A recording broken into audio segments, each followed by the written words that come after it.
دلوقتي قدس بونا، الرسل زمان كتبوا الإنجيل.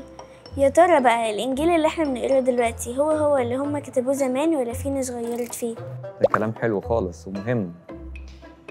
مثلا واحد زي القديس يوحنا كتب الإنجيل بتاعه قولوا مثلا سنة 100 ميلادي، احنا دلوقتي سنة 2024. هل على مدار الوقت ده محدش غير في الكلام خالص زي ما كتبه يوحنا زي ما وصل لنا؟ هل اللي كتبه القديس متى هو اللي وصل لنا؟ هل اللي كتبه القديس بولس الرسول هو اللي وصل لنا؟ دي مهمة خالص خالص. بكل تأكيد أيوة. هقول لكم ليه. أول حاجة، مين اللي خلى التلاميذ دول يكتبوا الإنجيل أصلاً؟ ربنا هو اللي قادهم إن هم يكتبوا عشان يوصل لنا اللي حصل بالظبط إيه بكل حذافيره. طيب مش ربنا لما يوصل لنا حاجة مهمة زي كده لازم هيحفظها وياخد باله منها؟ لازم، علشان توصل للناس كلها بشارة السماء. صح.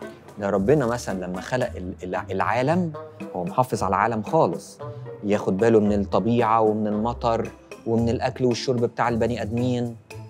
هو اللي خلق الكون، فواخد باله الشمس تطلع إمتى والقمر والنجوم وحط لها نظام كله مظبوط. ده كل ده عشان نعرف نعيش على الأرض. ما بالك بقى لما يدينا كتاب عشان يوصلنا بيه السماء، يبقى أكيد هيحافظ عليه زي ما حافظ على الأرض وحافظ على البشر وحافظ على الكون. لازم هيحافظ على كلمته عشان توصل لنا، لأن دي الكلمة اللي من خلالها لما هنعمل باللي موجود فيها هنوصل لملكوت السماوات. يبقى تستاهل إن ربنا طبعا ياخد باله منها ويحفظها. وربنا لو حط في باله إنه عايز يحافظ على حاجة هيحافظ عليها. صح ولا لأ؟ صح. ربنا قادر إنه يعمل كده. أيوه. دي أول حاجة. تاني حاجة، إحنا دلوقتي العلم تقدم جدا، فنقدر من خلال العلم نقدر نعرف يا ترى الكلام اللي مكتوب عندنا دلوقتي ده في أدلة عليه إنه هو من أيام يوحنا ولا لأ؟ أقول لكم نعرفها إزاي؟ في حاجة اسمها المخطوطات. يعني إيه المخطوطات؟ يعني ناس تقعد تحفر في الرملة، ناس متخصصين بقى يحفروا في الرملة في أورشليم، الحتت اللي كان عايش فيها التلاميذ. أيوه.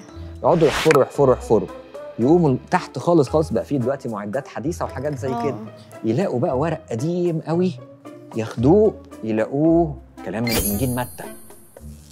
يقعدوا بقى يحاولوا يعرفوا الورقة دي من إمتى، يلاقوها قديمة قوي ترجع لأيام قرب إنجيل متى ما هو اتكتب أصلاً. دول لقوا مرة حتة من إنجيل متى موجود عندنا هنا في مصر، وترجع لأنهي وقت؟ تقريباً بعد 15 سنة من لما متى كتب الإنجيل بتاعه. طب ويا ترى هي اللي معانا؟ هي اللي معانا. يبقى من ساعة إنجيل متى كل اللي كتب عنه كان بياخد باله كويس قوي إن نفس الكلام يتكتب لغاية ما وصلنا دلوقتي هو نفس الكلام بالظبط، بدليل إن لقينا نسخ من الكتب دي قديمة قوي وموجودة. أقول لكم تشبيه. فلنفرض مثلا واحد حضر وعظة للبابا شنودة. ماشي. حضر وعظة للبابا شنودة، وبعدين احنا جينا بقى دلوقتي بابا شنودة راح السما خلاص، فاحنا جينا دلوقتي بقى ترى البابا شنودة الوعظة اللي قالها دي هي اللي احنا دلوقتي بنقراها من الراجل اللي كتبها دي ولا اتغيرت في النص؟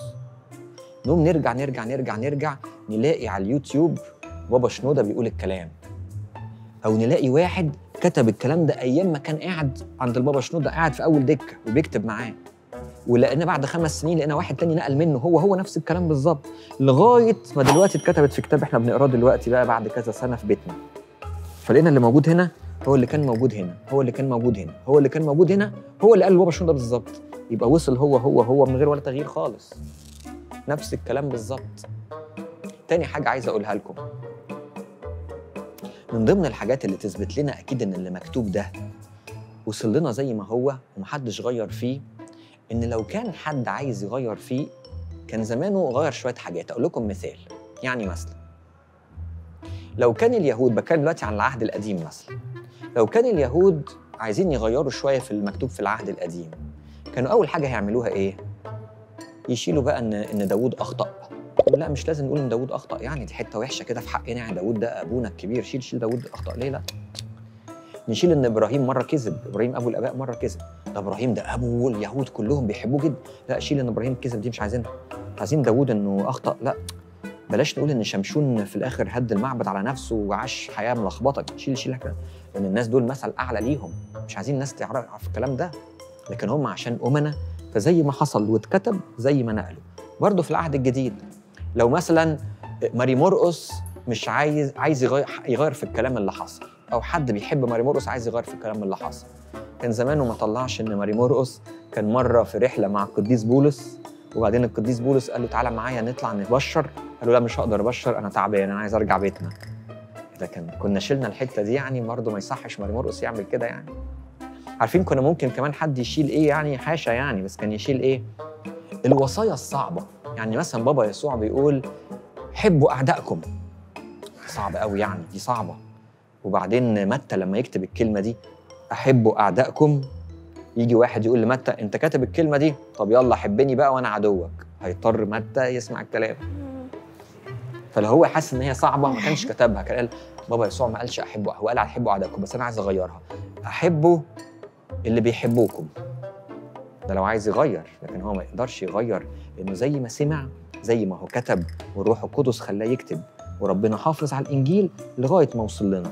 وفي دليل قوي اسمه المخطوطات، نفس زي ما هو مكتوب زمان زي ما هو مكتوب دلوقتي، نفس اللي كتبه متى عندنا نسخ منه قريبه جدا للوقت اللي كتبه فيه، ودلوقتي عندنا ويوحنا كده واعمال الرسل كده، عندنا نسخ قديمه قوي على ورق البردي القديم. عارفين ورق البردي؟ ايوه نبات البردي اللي بيتعمل لما بيشبكوه في بعض ويضغطوا عليه كده، هو ده.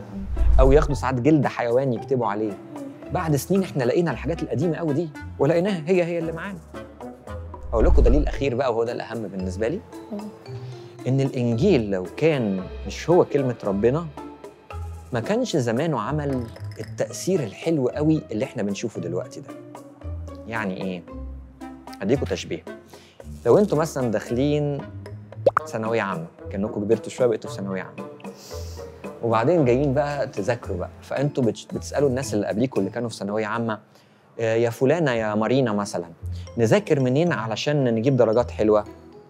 فمارينا تقول لك بصي المستر الفلاني ده والكتب بتاعته والورق بتاعته بتخلي الواحد يجيب درجات وحشه، والمستر الفلاني ده يعني بالعافيه هتنجحي، لكن المستر الفلاني ده لو ذاكرتي بالكتب بتاعته والحاجات اللي بيديكوا في المدرسه ده احلى كتب، بصي هي دي الكتب اللي بتخلي الواحد يطلع من الاوائل. هتقوم انت تذاكري من انهي كتاب؟ اللي هي قالت لي عليه. اكيد اخر واحد ده. ايوه. احنا بقى عندنا كتاب اللي بيذاكر منه وبيعمل اللي جواه، بصوا بيطلع مين؟ العهد القديم لما حد حبه قوي وذاكره طلع العذراء مريم. العذراء مريم كان عندها العهد القديم، ما كانش عندها عهد جديد، قعدت تحفظ العهد القديم والمزامير، طلعت لنا الجميله الاموره دي باخلاقها الجميله دي بالوداعه اللي فيها دي. يبقى العهد القديم اللي بيعمل اللي فيه بيطلع العذراء مريم، العهد الجديد اللي بيعمل اللي فيه بيطلع في الاخر الانبا انطونيوس اللي عمل الرهبنه. الرهبنه دي اللي عملت المستشفيات والمدارس والملاجئ ونهضه العالم كله مبنيه على المسيحيه وعلى الرهبنه. اللي عمل الكتاب المقدس ده طلع البابا كرولوس اللي بطول النهار بيعمل معجزات لحد النهارده برغم انه مات. اللي عمل الكتاب المقدس اللي مشي ورا كلام الكتاب المقدس طلع ماري جرجس، طلع البابا شنوده، طلع القديسين زي شهداء ليبيا اللي استشهدوا. ايه الناس الحلوه دي؟ دول عملوا اللي في الكتاب المقدس. خلاص لما بيطلع ناس حلوه كده اذاكر منه. لان في كتاب تاني مثلا زي كتاب تسمعوا الناس اسمهم الملحدين. الملحدين بيقولوا ربنا مش موجود، عاملين عندهم كتب برضه.